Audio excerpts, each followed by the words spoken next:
सफर में मुश्किलें आए तो हिम्मत और बढ़ती है। सफर में मुश्किलें आए तो हिम्मत और बढ़ती है। अगर कोई रास्ता रुके तो जरूरत और बढ़ती है। अगर बिकने पे आ जाओ तो घट जाते हैं दाम अक्सर। अगर बिकने पे आ जाओ तो घट जाते हैं दाम अक्सर। ना बिकने का इरादा हो तो कीमत और बढ़ती है।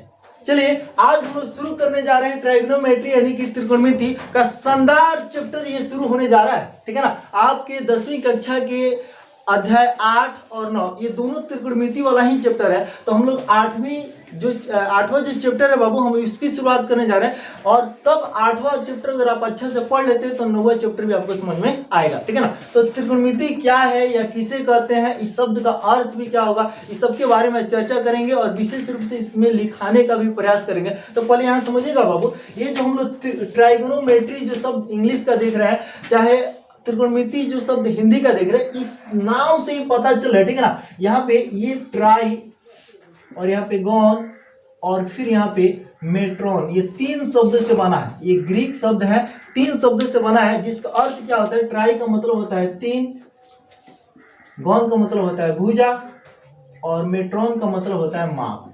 ठीक है ना। यानी ये 3 भुजा वाला माप। ठीक है ना। तो कोई भी ज्यामितीय आकृति होगी जिसमें 3 भुजा होंगे और उन्हीं तीनों भुजाओं के माप के बारे में पढ़ना। यदि मैं हिंदी की अगर बात करूं, जो हिंदी में नाम हम लोग त्रिकोणमिति जो कहते हैं, तो त्रिकोणमिति शब्द का भी अर्थ यदि देखा जाए तो अगर इसको हम तोड़ने का प्रयास करें तो यह त्रिकोण और फिर मिति, यानी कि त्रि मतलब यहाँ पे 3 हुआ, कोण मतलब कोण हो गया और मिति मतलब माप। ठीक है ना। तो यहाँ पे 3 कोण वाला माप। ठीक है ना। तो 3 कोण वाले या 3 भुजा वाले कौन सी ज्यामितीय आकृति, तो आप सबको पता है कि 3 कोण या 3 भुजा वाली जो ज्यामितीय आकृति वो है त्रिभुज। यानी कि इससे तो पता चल गया कि त्रिकोणमिति में यानी कि ट्राइगोनोमेट्री में हमें त्रिभुज के बारे में पढ़ना। लेकिन त्रिभुज क्या है, किसे कहते हैं, इस सब के बारे में भी इससे पहले हम वीडियो बना चुके हैं। डिस्क्रिप्शन में लिंक मिलेगा, आप बढ़िया से जाके देख लीजिएगा। ठीक है ना। तो त्रिभुज के प्रकार के बारे में भी चर्चा होगी। ठीक है ना। तो त्रिभुज क्या है, किसे कहते हैं, उसका वीडियो हम बना चुके हैं, उसे आप लोग आराम से देख लीजिएगा।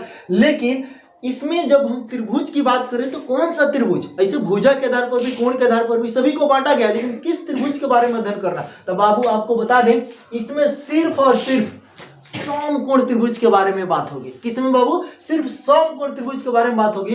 तो चलिए हम त्रिकोणमिति क्या है इसके बारे में हम लोग पहले इसका परिभाषा वगैरह लिख लेते हैं अच्छा से, और उसके बारे में और डिटेल आपको हम यहाँ लिखाने का प्रयास करते हैं। बस इतना समझिए कि त्रिकोणमिति में मुझे त्रिभुज के बारे में पढ़ना है, और वो कौन सा त्रिभुज, तो समकोण त्रिभुज के बारे में। ठीक है।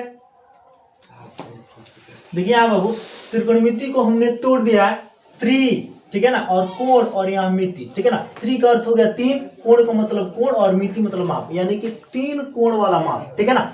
तो इसके बारे में देखिएगा, कह रहे हैं त्रिकोणमिति शब्द त्रि यानी कि 3, कोण मतलब कोण और मिति का मतलब माप शब्दों के संयोग से बना है। ठीक है ना। यानी कि यह 3 त्रिकोण मिति, ये 3 शब्दों से बना हुआ है। ठीक है ना। अतः त्रिकोणमिति शब्द का अर्थ है त्रिभुज की माप, क्योंकि हम आपको शुरू में ही बताएं कि त्रिकोणमिति यानी कि 3 कोण वाला या 3 भुजा वाला वो क्या होता है, तो वह ज्यामितीय आकृति जिसे हम लोग त्रिभुज का नाम देते हैं वो त्रिभुज ही है। तो त्रिभुज की माप के बारे में मुझे अध्ययन करना है। अब कर रहा है क्या कि जो अंग्रेजी शब्द ट्राइगोनोमेट्री है, ठीक है ना, तो ट्राइगोनोमेट्री की जो उत्पत्ति है वो ग्रीक भाषा के 3 शब्दों, कौन कौन, पहला है आपका ट्री या ट्राई भी आप बोल सकते हैं, जिसका अर्थ होता है 3। ठीक है ना। और यहाँ पे दूसरा है आपका गॉन, जिसका अर्थ होता है भुजा, और तीसरा है आपका मेट्रॉन, जिसका अर्थ होता है माप, उससे हुई है। ठीक है ना। यहाँ पे 3 शब्द कौन कौन है ग्रीक भाषा के, तो एक है ट्राई, एक है गॉन, एक है मेट्रॉन। इन 3 शब्दों से बना है ट्राइगोनोमेट्री। ठीक है ना। यानी कि इससे भी पता चल जा रहा है कि 3 भुजा वाला माप, तो 3 भुजा वाला वो कौन है, ज्यामितीय आकृति है बाबू,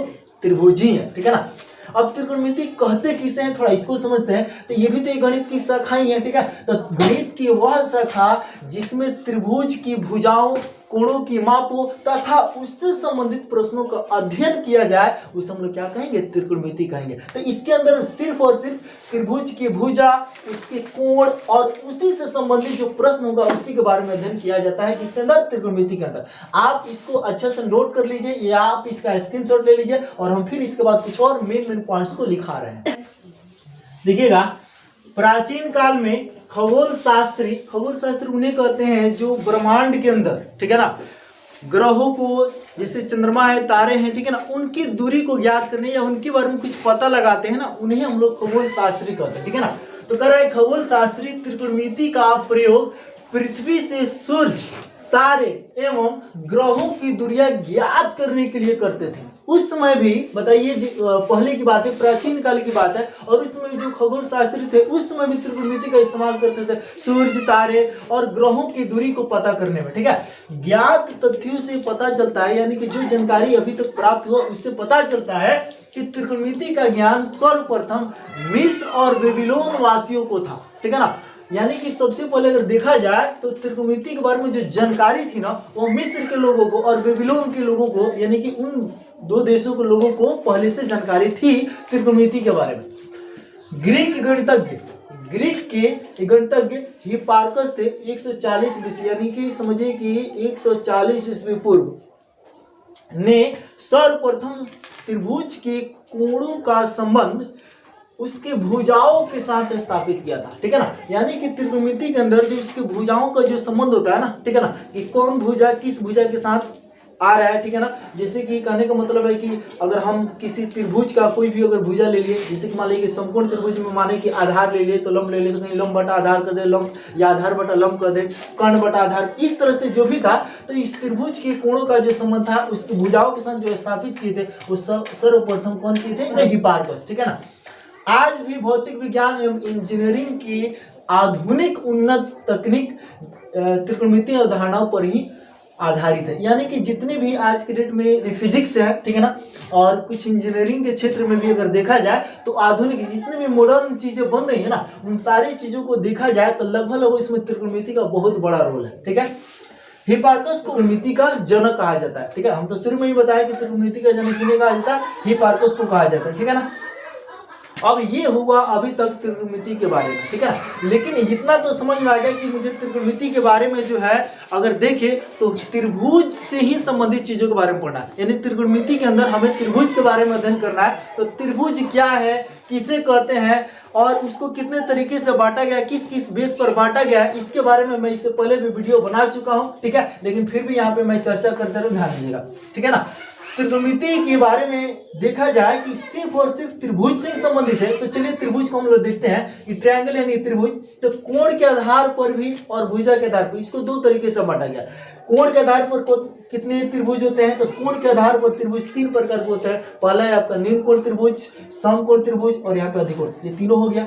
और भुजा के आधार पर भी देखा जाए तो पहला आपका समबाहु त्रिभुज, उसके बाद आपका समद्विबाहु त्रिभुज और उसके बाद आपका विषमबाहु त्रिभुज, ठीक है ना। तो भुजा के आधार पर भी तीन प्रकार के होते हैं। तो देखिएगा पहले थोड़ा सा इसके बारे में चर्चा करते हैं। बाकी विशेष इसके बारे में अच्छे से जानना हो तो आप आराम से क्या कीजिएगा, वीडियो के डिस्क्रिप्शन में हम लिंक देंगे, वहां से आप इसके वीडियो को देख सकते हैं। पूरी परिभाषा के साथ लिखा हुआ और खूब अच्छे से समझाया है, उस वीडियो को देखिए। इसमें टाइम ज्यादा ना लगे, इसलिए हम सोच रहे हैं कि इसे चर्चा करके आगे बढ़ जाए। तो त्रिभुज के बारे में आपको पता ही है कि तीन भुजाओं से घिरी या बंद आकृति को क्या कहते हैं बाबू? त्रिभुज कहते हैं। ये भी एक ऐसा बहुभुज है जो तीन भुजा से, और कोई भी बहुभुज तीन या तीन से अधिक भुजाओं से घिरा होगा तभी एक बंद आकृति होगा। बहुभुज का मतलब होता है एक बंद आकृति, और तीन या तीन से अधिक भुजा से ही बन सकता है, दो भुजा से नहीं बनेगा, ठीक है ना। तो तीन भुजाओं से घिरी या बंद आकृति हमारी क्या हो जाएगी? त्रिभुज हो जाएगी। अब है कि कोण के आधार पर त्रिभुज तीन प्रकार के होते हैं, न्यून कोण त्रिभुज, समकोण त्रिभुज और अधिकोण त्रिभुज। तो न्यून कोण त्रिभुज किसे कहते हैं? बात अगर कोण की अगर हम करें तो कोण में भी क्या होता है बाबू, ठीक है ना। अगर दो भुजाएं, ठीक है, एक ये भुजा मान लीजिए, एक ये भुजा मान लीजिए, ठीक है ना। दो भुजाएं जिस बिंदु पर आकर मिलती है, ठीक है ना, उस बिंदु को तो हम शीर्ष का नाम देते हैं, ठीक है ना। और उस बिंदु पर आकर मिल गए तो दोनों भुजाओं के बीच जो झुकाव होता है ना, उसी को हम लोग क्या कहते हैं? कोण कहते हैं। और इस कोण को हम लोग अक्सर ज्यादातर थीटा के रूप में दिखाते हैं, ठीक है ना। और ये भुजा चाहे वो किरण हो, रेखा हो, चाहे रेखा खंड हो, ठीक है ना, ठीक है ना। ऐसे भी कहीं कहीं आपको देखने को मिलेगा, ठीक है ना। ये आपको किरण के रूप में मिल जाएगा, ठीक है ना। और कभी कभी अगर इधर ये बढ़ जाए, ठीक है ना, और आगे तक जाए तो ये किरण का रूप धारण कर लेगा, ठीक है ना। तो खैर आपको कोण के बारे में भी आपको पता है, ठीक है ना, कि कोण किसे कहते हैं? कि दो भुजाओं के बीच, यानी दो भुजाएं जब आकर मिलती है तो उन दोनों भुजाओं के बीच जो झुकाव होता है उसको हम लोग क्या कहते हैं? कोण कहते हैं। और कोण कितने प्रकार का होता है? तो चलिए आपको पता ही है कि न्यून कोण होता है, उसके बाद से आपका समकोण होता है, अधिकोण होता है, फिर उसके बाद से अगर सरल कोण कहे या ऋजु कोण कहे, फिर उसके बाद से आपका पुनर्जुक्त कोण होता है और पूर्ण कोण होता है। ये 6 प्रकार का होता है। उसके अलावा भी है अनुपूरक, कोटिपूरक है, ये समपूरक है, ठीक है ना। तो अभी और भी है, तो हम इधर नहीं जाना चाहते हैं, ठीक है।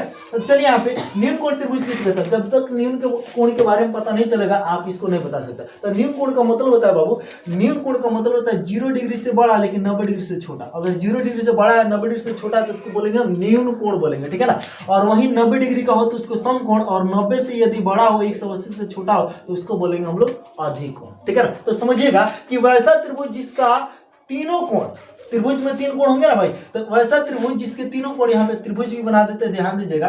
वैसा त्रिभुज जिसके तीनों कोण अगर यहाँ पे बना हुआ, अगर ये तीनों कोण, ठीक है ना, न्यून कोण हो तो इसको न्यून कोण त्रिभुज बोलेंगे। देखिए बाकी डिटेल आप इस वीडियो को अच्छे से देख लीजिएगा, हम सिर्फ चर्चा करके आगे बढ़े, ठीक है ना। और समकोण त्रिभुज के लिए कर रहे हैं कि वैसा त्रिभुज जिसका एक कोण समकोण हो, ठीक है ना, उसको हम समकोण त्रिभुज कहेंगे। और अधिक कोण के लिए क्या होता है कि वैसा त्रिभुज जिसका एक कोण अधिक हो उसे अधिक कोण त्रिभुज कहेंगे। बात खत्म, ठीक है। चलिए भुजा के आधार पर यदि देखें तो कहता है पहला समबाहु त्रिभुज, समबाहु यानी कि सम का मतलब ये समान और बाहु मतलब भुजा, यानी कि वैसा त्रिभुज जिसकी तीनों भुजाओं की लंबाई आपस में समान हो उसके समबाहु त्रिभुज बोलेंगे।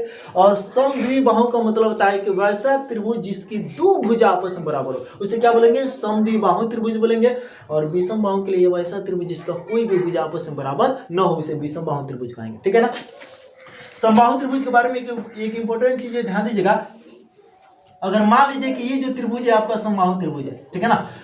चलिए एक अलग बना देते हैं, ध्यान दीजिएगा, ठीक है।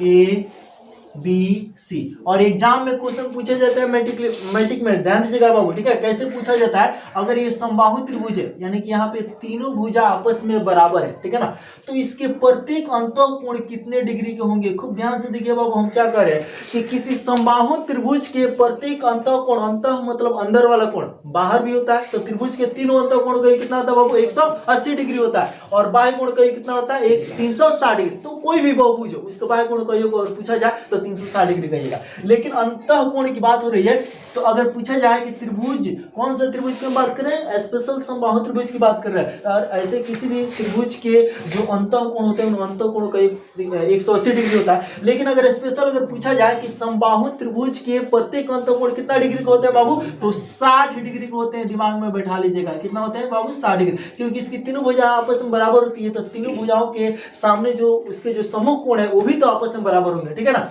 तो इसलिए किसी भी समबाहु त्रिभुज के तीनों अंतःकोण 60 डिग्री के होते हैं, दिमाग में बैठा लीजिएगा, ठीक है ना। तो चलिए यहां तक में किसी को दिक्कत नहीं है। अब सवाल यह है कि त्रिभुज तो हम लोग समझ गए, और अच्छा समझने के लिए वीडियो को देख लीजिएगा बाबू, डिस्क्रिप्शन में लिंक मिलेगा आपको।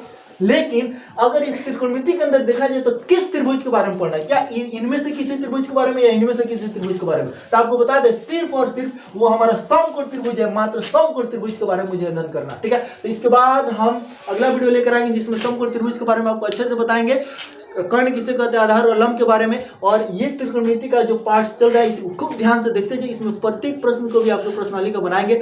चलिए इसी तरह के अगले वीडियो मिलते हैं, तब तक के लिए जय हिंद।